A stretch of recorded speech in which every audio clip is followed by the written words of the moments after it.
commencer, on va parler un peu de la situation lors du HCSC qui a bien rectifié le tir après un premier tour mitigé. Aujourd'hui, vous êtes deuxième du classement, un point de la première place, grâce notamment à une série en cours de 10 victoires consécutives.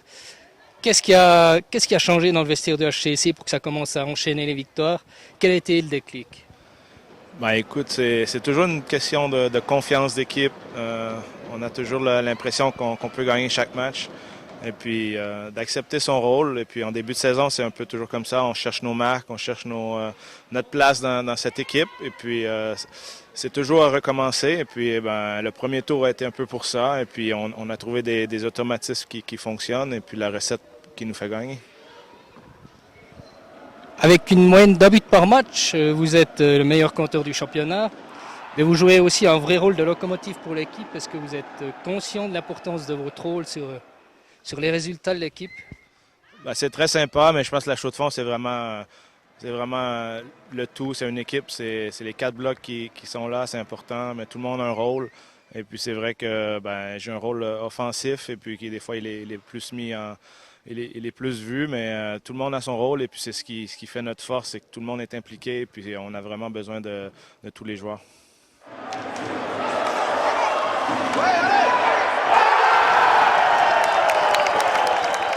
8 buts, 10 points lors des 4 derniers matchs. Tout semble vous réussir en ce moment. Il faut dire que vous êtes aussi bien épaulé par Michael Neiniger et Samuel Grezet dans votre trio offensif. Un trio qui est un peu à l'image du reste de l'équipe.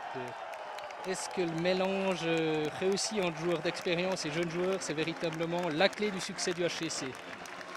C'est vrai que c'est un peu ça. Ce qu'Alex a essayé de mettre, c'est des joueurs expérimentés avec les jeunes, eux qui ont l'énergie, eux qui poussent, et puis les vétérans qui essaient de montrer un peu le chemin, puis les petits détails qui font la différence.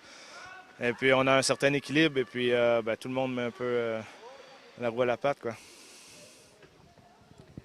Entre vos premiers passages à Chaux-de-Fonds, c'est en 2006 et 2009, et votre retour en janvier 2014, vous avez passé 5 ans au HC Viège. Durant cette période, qu'est-ce qui a changé du côté des Mélèzes? Qu'est-ce que vous avez vu de nouveau en arrivant ici?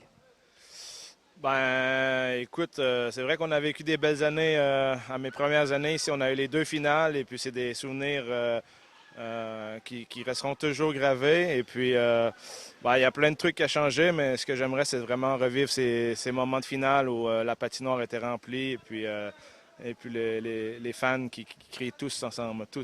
Ça m'a marqué. Alors, voilà. Pour conclure, une petite question bonus, comme c'est bientôt les fêtes de fin d'année. Dominique Forget, si on pouvait vous offrir un seul cadeau pour Noël, ce serait plutôt quoi?